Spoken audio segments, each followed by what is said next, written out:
ایک شخص نے 99 آدمی کو قتل کر دیا. اس کو احساس ہوا کہ ہم نے کیا کیا گناہ کیا. تب اس نے کسی عالم کو طلب کسی سے پوچھا کوئی عالم ہے جو مجھے مسئلہ بتائے کہ اب میں توبہ کروں تو توبہ قبول ہو گیا نہیں. کسی نے بتایا کہ فلاں جگہ فلاں راہب اس کے پاس جاؤ. یہودیوں میں جو عالم ہوتے تھے اس کو راہب کہا جاتا کہ فلاں جگہ فلاں راہب اس سے پتہ کرو جا کر کے. وہ جا کر کے مسئلہ پوچھا.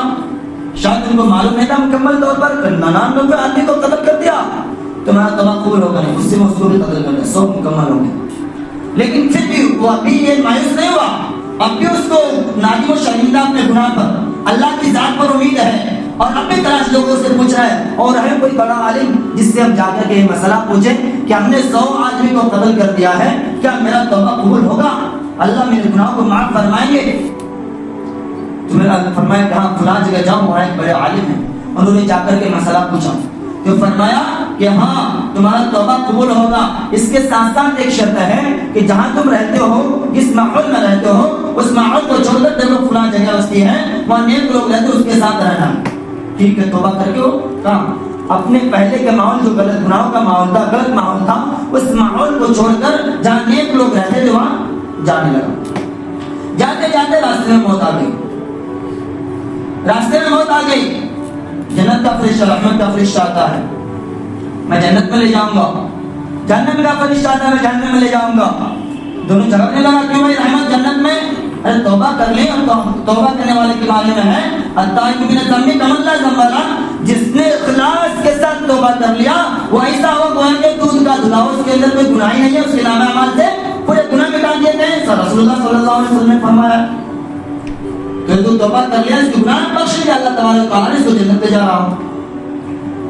اور جہنم کا فرشتہ کہ نہیں, ابھی اس کی توبہ قبول نہیں ہوئی, ابھی تو جا رہا ہوں, بستی میں پہنچا بھی نہیں ہے, 100 آدمی کو قتل کر دیا, اس کا تو جہنم جانا چاہیے. دونوں لڑنے لگا, جھگڑنے لگا. اللہ تعالیٰ نے ایک فرشتے کو فیصلہ بنا کر, ان کا فیصلہ بنا کر کے بھیجا, جاؤ ان کے درمیان فیصلہ کرو. فیصلہ یہ طے ہوا کہ جہاں یہ آدمی مرا ہے, اس کی روح قبض ہوئی ہے, وہاں سے اس جگہ کو ناپا جائے جہاں وہ جا رہا تھا, نیک لوگوں کی بستی ہے, اور اس جگہ کو بھی ناپا جائے جہاں سے وہ آ رہا تھا, جہاں پہلا رہ رہا تھا, جہاں رہ کر کے اس نے گناہ کیے ہیں. جو بستی اس سے زیادہ قریب ہوگی یہ شمار ہوگا وہ انہی لوگوں میں سے ہے.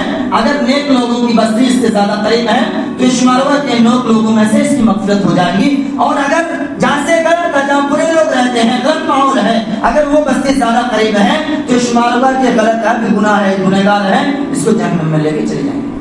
لیکن اصل تو بہانا تھا اللہ کی مغفرت کا, معاف کرنے کا, بتانا تھا لوگوں کو دیکھو اللہ کی رحمت کتنی وسیع ہے. ناپا گیا.